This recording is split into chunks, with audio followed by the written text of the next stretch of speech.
Bu tortu hər kəs sevir. Gəlin daha dadlı variantını paylaşım. Qazana 3 yemək qaşığı kakao, 1 yemək qaşığı qarıqdal nişastası, 120 qram şəkər tozu və 400 ml süd əlavə edib qarışdıraraq bişməyə qoyuruq.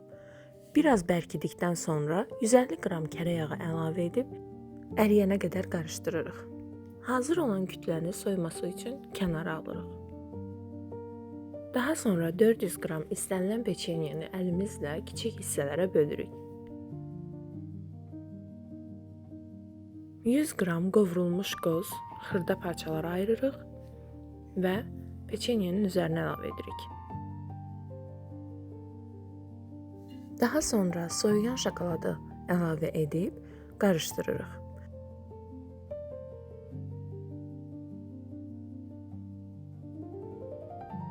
Hazır etdiyimiz kütləni yağlı kağız üzərinə töküb əlimizlə forma veririk.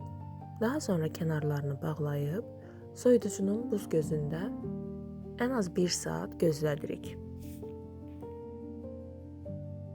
100 qram qovrulmuş yer fıstığını xırda parçalara ayırırıq.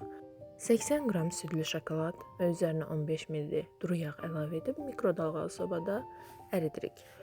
50 qram yer fıstığını da əlavə edib qarışdırırıq. 80 qram ağ şokolad və 15 ml duru yağı göndəririk mikrodalğalı sobaya. Əridikdən sonra yerdə qalan 50 qram yer fıstığını da əlavə edib qarışdırıb və başlayırıq tortumuzu bəzəməyə.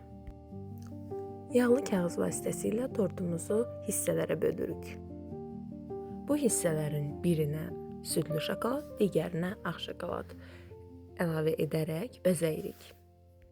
Hazır olan tortumuzu soyuducuda biraz dinləndirib servis edə bilərik. Çox dadlı alınır, mütləq sınayın. Videonu bəyəndinizsə nə edəcəyinizi bilirsiniz.